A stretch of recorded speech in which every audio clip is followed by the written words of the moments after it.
The past few days have been pretty heavy for me as a viewer. I was binge watching Delhi Crime Season 2 and I'm currently halfway through Season 3.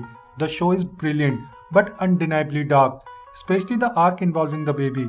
After hours of that grim, suffocating intensity, I desperately needed something lighthearted, a palate cleanser, a film that would let me reset my mind before returning to my usual quota of dark thrillers and crime dramas. Now, rom-coms aren't really my cup of tea. I rarely gravitate towards them unless I need a break. But last night felt like the perfect moment for a breezy entertainer. So I opened Book My Show, scrolled through the listings and saw De De Pyaar De 2. I didn't even bother watching the trailer. I had seen the first film and while it wasn't extraordinary, it delivered what it promised. Fun, drama, a bit of emotion and decent performances.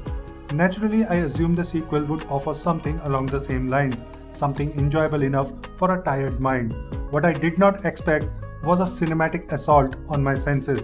I went in hoping for a decent story, some light comedy, maybe a couple of good performances. Instead, I walked out wondering where to even begin, talking about everything that went wrong. Luv Ranjan's template is now exhausted.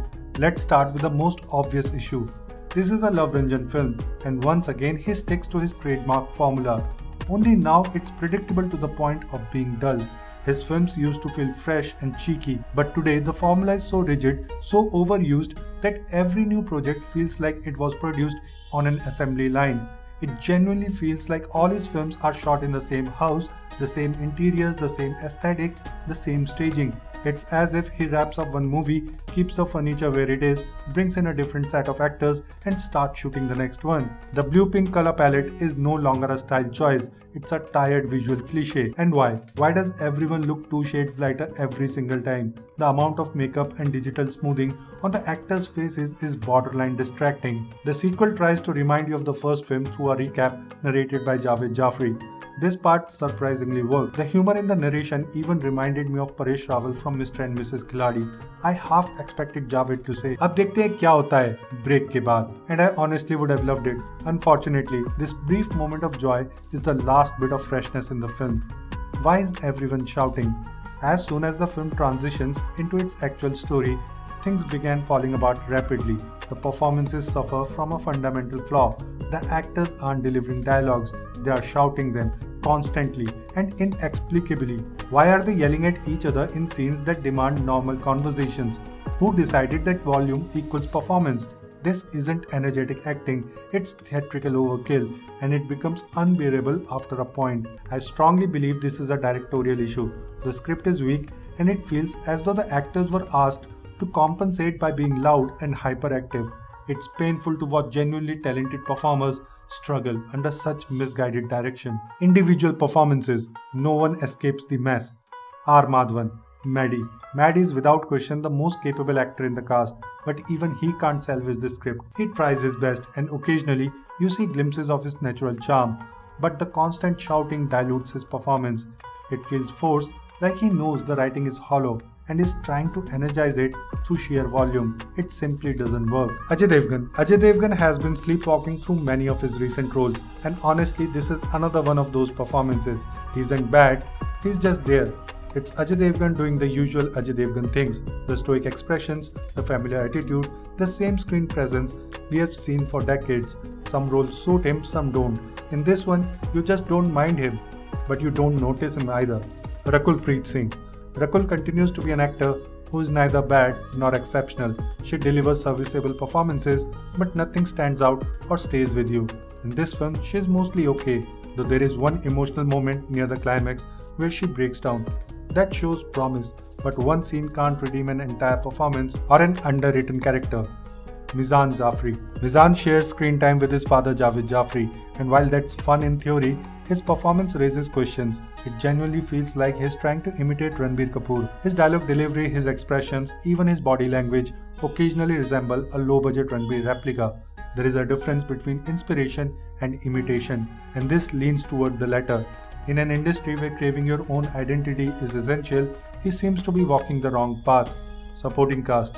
The rest of the supporting cast is passable. Nobody stands out, but nobody is disastrously bad. They suffer from the same script and direction issues as everyone else. Humor. Some hits, many misses.